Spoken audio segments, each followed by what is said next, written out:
In this video, we're going to talk more about messages. If you remember in the last video, I mentioned that we use messages for timers. There's a lot of different ways we can use messages, but at Harvest, at least at the moment, we're only using messages for our countdown timers. So you'll see here on this toolbar right in the center, we have two buttons, timers and messages. So these are two parts of the same function. Timers is the part that controls the actual clock when it's counting down to and basically what is the number. Messages is the formatting for the number and the transition onto the screen and a lot of those details. So let me open up timers here so you can see what that looks like. This is not something you'll really ever have to change. Typically, we set it up once with the program and then it's set up permanently. So here we have a lot of different timers, but really the only one we use is this 10:30 a.m. countdown.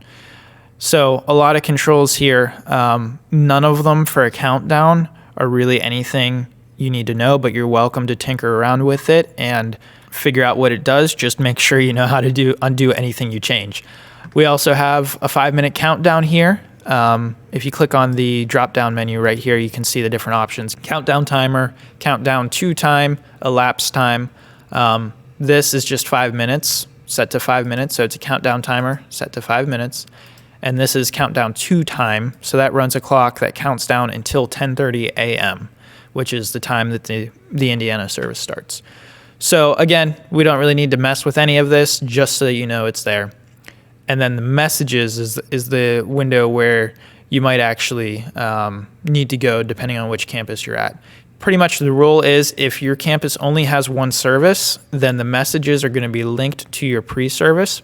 But if your campus has multiple services, you're actually going to have to open up this messages window to put the message on the screen. So for Indiana, we only have one service right now, and it's all set up, and we don't really have to worry about this screen at all because the services are always at 10:30, and the timer always goes up with the pre-service, and it always comes down whenever it expires. But for example, if you're in Katanning, where there's a 7 p.m. service, a 9 a.m. service, and an 11 a.m. service, you're going to have 3 different messages here. And they'll be labeled according to each service with the times. And what you'll actually have to do is go to the bottom right here and hit show. And that's going to bring up the correct timer. So whenever you click on pre-service, I'll hit clear so that you can see here on this output preview, there's not going to be a timer on it. So you'll have to select the right one. And again, if you have multiple services, there will be multiple options here. So select the right one and hit show, and it'll bring up that timer. And then you can hit clear, but the clear right here is actually the same exact button as clear right here.